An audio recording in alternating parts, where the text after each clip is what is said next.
15 साल पहले, 20 साल पहले, 25 साल पहले, 30 साल पहले और आज की स्थिति देखो।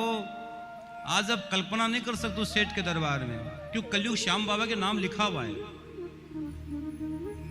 कलयुग श्याम बाबा के नाम लिखा हुआ है। इसलिए इस दरबार में हर व्यक्ति को आना ही पड़ेगा।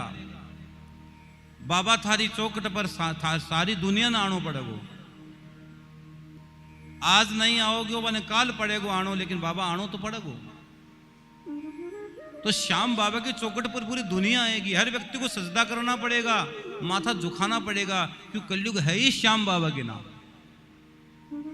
और वो बैठा कहाँ है? खाटू में। वो बेटा खाटू में, खाटू में दरबार लगाकर बैठा है। तो इसलिए हम आपसे विनती करते मेरे बहन भाई, 1000 काम को छोड़कर, 100 काम को छोड़कर स्नान कर लो, 1000 काम छोड़कर भोजन कर लो, और करोड़ों करोड़ों काम को छोड़कर प्रभु की प्राप्ति में लग जाओ, भगवान की प्राप्ति में लग जाओ।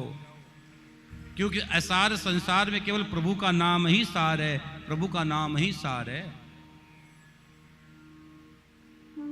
जो आनंद आपको यहां प्राप्त हो रहा है और कहीं प्राप्त होता है? आप घर में रहते हो, घर है वो आपका, लेकिन इतना आनंद घर में नहीं है आपको। और घर में कितने ये हो गया, वो हो गया, ये करना, वो करना। जो सुकून भगवान ने सब चीज बांट दी, शिव ने सोमानी जी सब चीज बांट दी, लेकिन शिव ने एक चीज अपने पास रखी, वो रखी शांति। सब चीज भगवान ने बांट दी, लेकिन एक चीज रखी भगवान ने अपने पास रखी, शांति। जो व्यक्ति भगवान की, शिव की शरण में आता है, श्याम की शरण में आता है, शांति तो भगवान के चरणों में ही मिलती है, भगवान के चरणों में ही मिलती है। इसलिए आप जब कभी शिव के मंदिर में जाओगे, कृष्ण के मंदिर में जाओगे, श्याम के मंदिर में जाओगे, तो आपके जीवन में एक अलग सी एक एनर्जी आएगी, एक अलग सी एनर्जी आएगी आपके जीवन में। एकदम सुकून आएगा, एक शांति का अनुभव होगा, एक शांति की एक नई सी अनुभूति हमें जीवन में होगी। उस अनुभूति का नाम ही शिव है, उसी अनुभूति का नाम ही श्याम है।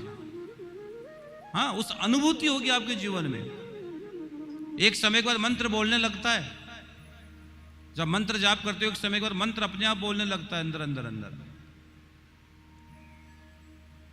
अब जैसे कि माताएं रोटी बनाती है, अब आपको आपकी भाषा में समझा दूं। माताएं रोटी बनाती है, अब रोटी जैसे रोटी, वो क्या बोलते, चपाती बोल दो, हम तो राजस्थान में उसको फलका बोलते, फलका, लेकिन आप उसको चपाती बोलते हो रोटी को। आप गुजरात, मराठी में क्या बोलते हो रोटी को? जो जो बोलते हो। तो उसको अब माताओं को इतना अनुभव होता है कि वो जब बेलन चलाती है रोटी पर, उस टिक्के पर छोटे से पे, तो वो बगैर इधर उधर देखे भी एकदम गोल कर देती है। अगर आप इधर उधर का ध्यान भी है तो भी रोटी एकदम गोल हो जाएगी। क्यों हो जाएगी? आपका अनुभव है, आपको कुछ करने की जरूरत नहीं है। आप इधर भी देख रहे हो, इधर, और आपका ऐसा हाथ इधर ऐसे है तो भी रोटी एकदम गोल चली जाएगी। रोटी क्यों गोल चली जाएगी? क्योंकि आपका अनुभव है, आपने इसको साध लिया, आपकी सिद्धि हो गई उसकी। और कोई हम जैसे नए लोगों को दे तो एक ऊंट वहीं जाएगी, एक ऊंट वहां जाएगी। हाँ, तो इसलिए कहते हैं जिस चीज की आप भजन करते रहोगे, वो आपके अंदर की वो चीज आपके अंदर प्रवेश कर जाती है, लगन से। लगन से प्राप्ति हर चीज की हो जाती है। तो इसलिए आप एक चीज को साध लो, जग में सुंदर है दो नाम, चाहे कृष्ण का हो चाहे राम, जग में दो नाम सुंदर है। और शिव कैसा है? भागवत का पहला श्लोक भी लिखा गया, सत्यम, देखो है ना, सच्चिदानंद रूपाय विश्वोत्पत्त्यादि हेतवे तापत्रय विनाशाय श्री कृष्णाय वयं नमः। भागवत का पहला श्लोक लिखा गया है, और पहला श्लोक का पहला शब्द है सत्य। सत्य लिया जाता है, प्रेम दिया जाता है, और करुणा में जिया जाता है। इसलिए भगवान का पहला नाम है सच्चिदानंद भगवान। सत्य, चित्त और आनंद। सत्य मतलब सत्य लिया जाता है, जहां सत्य वही कृष्ण है, जहां कृष्ण वही सत्य है। और मानस में तुलसीदास जी लिखा है, धर्म न दूसरा सत्य समाना। सत्य के समान को दूसरा धर्म नहीं है। और शिव के बारे में कहें तो सत्यम शिवम सुंदरम। शिव कैसा है? सत्य ही शिव है और शिव ही सत्य है। और अपना धर्म कौन सा है? सत्य सनातन। हम धर्म की जब व्याख्या करें तो क्या हम बोलेंगे? सत्य सनातन धर्म की जय। इसलिए मेरे बहन भाई आपसे विनती है, परमात्मा के नाम में भजन करो, खूब भजन करो, हजारों हजारों काम को छोड़कर लग जाओ, बस वही साथ चलेगा और कुछ भी साथ नहीं आएगा। बेटा कहां तक साथ देगा? अंतिम वहां जलाने तक साथ देगा। घरवाली कहां तक? घर की चौखट तक। रिश्तेदार सगे संबंधी कहां तक? रास्ते में ले जाकर। बस आगे की यात्रा खुद करनी पड़ेगी। जिस यात्रा को खुद करनी पड़े भैया, उसका क्या आनंद है? इसलिए उसी का आनंद को लेना, तो भगवान का नाम ही उस आनंद में जोड़ दोगे तो परमानंद हो जाएगा। तो जितनी देर कथा सुनो इतने मन ही मन, मन ही मन, मन ही मन, राम राम राम राम, या जय जय श्री श्याम, जय श्री श्याम, शिव शिव शिव शिव शिव, गुरु मंत्र का जाप करते रहो। तुलसीदास जी ने मानस में लिखा है, मंत्र जाप दृढ़ विश्वास। नवदा भक्ति बताई है तुलसीदास जी ने, उसमें अंतिम भक्ति बताई संतोष। जब आए संतोष धन तो सब धन धूरी समान। संतोषी सदा सुखी। क्या जोर से बोलो, संतोषी सदा सुखी। जो व्यक्ति संतोष धारण कर लेता है वो व्यक्ति हमेशा हमेशा के लिए खुश हो जाता है, प्रसन्न हो जाता है। हाँ, वो हमेशा हमेशा के लिए खुश और प्रसन्न हो जाता है। तो हमने आपको कल बताई थी, क्या कौन सी 4 चौपाई गानी है? बोलो। हाँ, मोबाइल में निकाल लेना, अगर आपने मोबाइल में निकाल लो, नहीं तो याद कर लो इन 4 चौपाइयों को। छोटी सी 4 चौपाई हैं। रुद्राष्टकम याद कर लो। जय जय गिरिवर राज किशोर, जय जय गिरिवर राज किशोरी, जय महेश मुख चंद्र चकोरी, जय महेश मुख चंद्र चकोरी, जय गज बदन षडानन माता, जय गज बदन षडानन माता, जगत जननी दामिनी ज्योति गाता, जगत जननी दामिनी ज्योति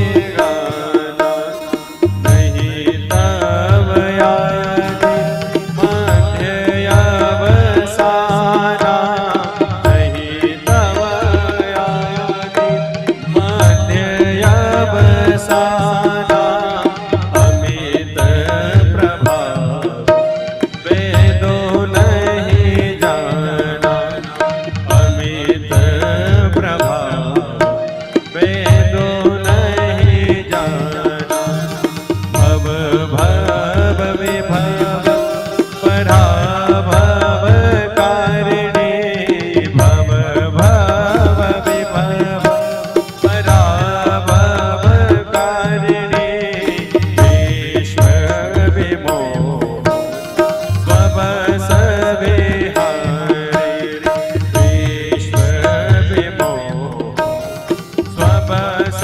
विहारी, विश्व विमोह स्वबस विहारी। बोल अम्बे मात की जय हो। एक बात और बताऊं, दुनिया समय आने पर हाथ छोड़ देगी। ध्यान से सुनना भाई रे परले वालों,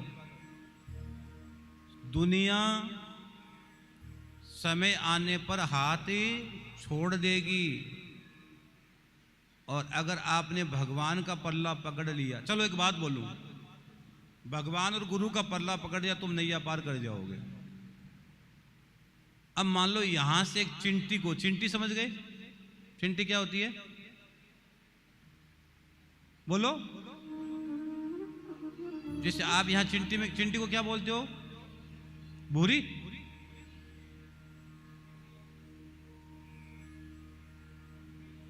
बुरड़ी।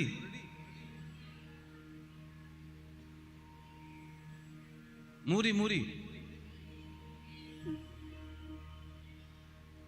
चिंटी होती है, चिंटी छोटी सी चिंटी होती है। जो बोलते हो। तो छोटी सी चिंटी को अगर यहां से दिल्ली जाना हो कितने दिन में आ जाएगी? तेजस भैया, अगर यहां से छोटी सी चिंटी को यहां से दिल्ली जाना हो कितने दिन में जाएगी भाई? अब आप बोलो महाराज जी वो जाएगी नहीं, कैसे जाएगी? और हम चिंटी को 2 घंटे पहुंचाएंगे यहां से दिल्ली।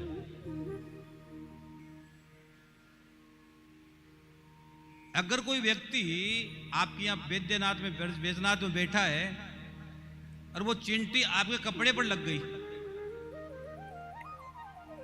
वही चिंटी आपके कपड़े पर लग गई और आप सीधे एयरपोर्ट गए, हवाई जहाज में बैठे और सीधे टप दिल्ली उतर गए, कितने देर में पहुंच गई? पहुंच गई ना जल्दी।